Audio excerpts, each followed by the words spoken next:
आज Doubtnut app download करें। Doubtnut पर अपने सभी गणित, रसायन विज्ञान, भौतिक विज्ञान और जीव विज्ञान के डाउट्स का करो सफाया।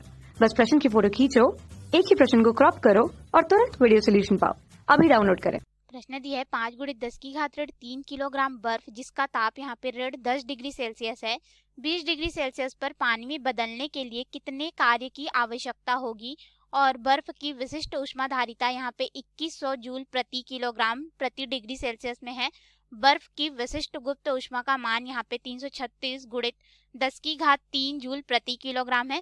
ऊष्मा का जो यांत्रिक तुल्यांक है हमारे पास 1 दिया गया है। तो आइए हम लोग इस प्रश्न को हल करते हैं और किए गए कार्य के मान को ज्ञात करते हैं। तो देखिए हमारे पास यहाँ पे ऋण 10 डिग्री सेल्सियस पर बर्फ है, ठीक है। यहाँ पे हमारे पास कितना है, बर्फ है। अब इस बर्फ को हमें सबसे पहले बदलना होगा 0 डिग्री सेल्सियस के पानी में या फिर 0 डिग्री सेल्सियस के बर्फ में हम लोग सबसे पहले परिवर्तित करेंगे, तभी हम लोग उसको क्या कर सकते हैं, पानी में परिवर्तित कर सकते हैं, ठीक है। तो 0 डिग्री सेल्सियस का यहाँ पे ये हो जाएगा हमारे पास बर्फ, ठीक है। फिर हम लोग इसको परिवर्तित करेंगे यहाँ पे 0 डिग्री सेल्सियस के पानी में, किसमें, 0 डिग्री सेल्सियस के पानी में हम लोग इसको परिवर्तित करेंगे। उसके पश्चात फिर हम लोग इसको परिवर्तित कर लेंगे 20 डिग्री सेल्सियस के पानी में, ठीक है। ताप को बढ़ाएंगे। तो यहाँ पे क्या हो रहा है कि हम लोग सबसे पहले ऋण 10 डिग्री सेल्सियस बर्फ को क्या कर रहे हैं, 0 डिग्री सेल्सियस के बर्फ में परिवर्तित कर रहे हैं। तो इस समय जो ऊष्मा की आवश्यकता है उसे हम लोग Q1 से दर्शा देते हैं, फिर यहाँ पे हो जाएगा Q2 और यहाँ पे हो जाएगा Q3 के रूप में। तो हमारे पास जो किया गया कार्य होगा या फिर जो आवश्यक कार्य होगा वह इनके ऊष्माओं के योग के बराबर होगा, क्योंकि हम लोग यहाँ पे ऊष्मा के रूप में उसे कार्य करा रहे हैं, ठीक है। तो हमारे पास सबसे पहले यहाँ पे Q1 का मान कितना होगा देख लेते हैं। तो ये हमारे पास हो जाएगा द्रव्यमान बर्फ का गुणित यहाँ पे उसकी विशिष्ट ऊष्मा धारिता, फिर यहाँ पे हो जाएगा डेल टी के रूप में। तो इसमें हम लोग मान रखेंगे तो देखिए हमारे पास यहाँ पे मान कितना हो जाएगा, यह द्रव्यमान 5 × 10 की घात 3 किलोग्राम, फिर यहाँ पे एस जो बर्फ की विशिष्ट ऊष्मा धारिता है वह कितना है, 2100 जूल प्रति किलोग्राम डिग्री सेल्सियस में। तो उसको हम लोग यहाँ पे रख देंगे, ठीक है, 2100 जूल हो जाएगा।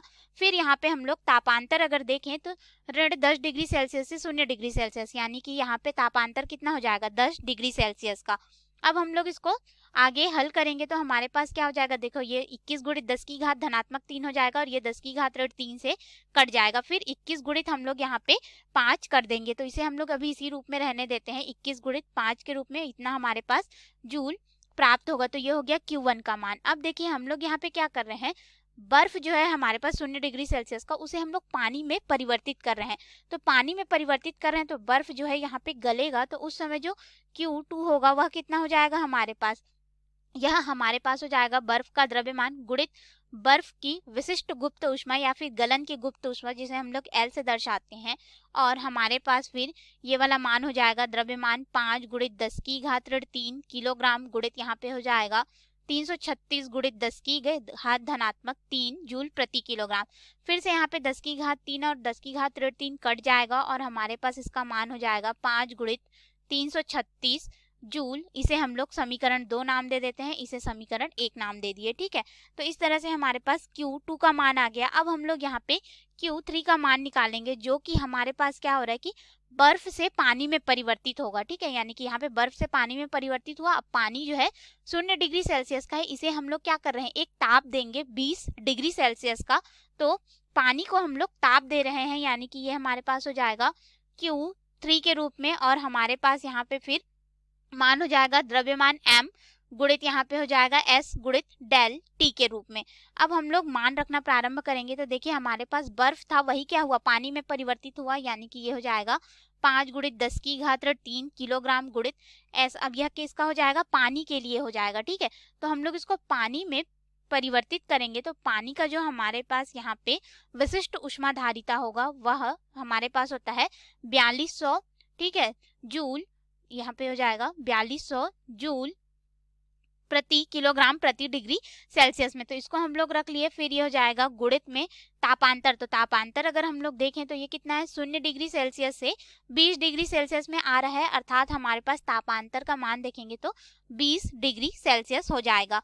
अब हम लोग इस मान को आगे हल करेंगे तो Q3 बराबर हमारे पास कितना हो जाएगा, देखो यहाँ पे ये वाले का गुणा कर देंगे तो ये 2 गुणित 10 के रूप में है, यानी कि 10 की घात धनात्मक 3 हो जाएगा। तो ये वाले मान से ये वाला मान जो है कट जाएगा और हमारे पास फिर यहाँ पे 2 का गुणा 5 से कर देंगे तो 10 हो जाएगा। 10 का गुणा यहाँ पे हम लोग 42 से कर देंगे, यानी कि ये हमारे पास हो जाएगा 420 जूल के रूप में, और ये हो गया समीकरण 3।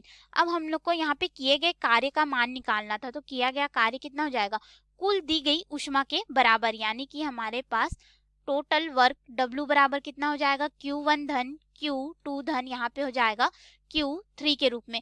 अब इस समीकरण में मान रख देंगे तो किया गया कार्य W बराबर हो जाएगा, Q1 का मान है 5 गुणित हमारे पास यहाँ पे 21 जूल के रूप में प्राप्त हुआ था, ठीक है। फिर यहाँ पे हो जाएगा Q2 का मान जो कि है हमारे पास यहाँ पे 5 गुणित 336 जूल के रूप में, और ये हमारे पास कितना है 5 गुणित 42, यानी कि इसे हमने क्या कर लिया था यहाँ पे, सॉरी 5 गुणित 2 गुणित 42 यानी कि 420 जूल में परिवर्तित कर लिया था। अब इस सभी मान को ये हमारे पास धन हो जाएगा आपस में जुड़ेंगे, ठीक है। तो ये सभी मान हम लोग जोड़ लेते हैं तो हमारे पास किया गया कार्य W बराबर हो जाएगा लगभग 22.05 गुणित 10 की घात यहाँ पे हो जाएगा 2 जूल के रूप में। तो ये रहा हमारे प्रश्न का उत्तर जो कि हमें यहाँ पे ज्ञात करने के लिए बोला गया था। धन्यवाद। कक्षा 6वीं से 12वीं से लेकर नीट, IIT, JEE वो एडवांस के लेवल तक 1 करोड़ से ज्यादा छात्रों का भरोसा। आज ही डाउनलोड करें डाउटनेट ऐप या व्हाट्सएप करें अपने सारे डाउट्स 8400 400 400 पर।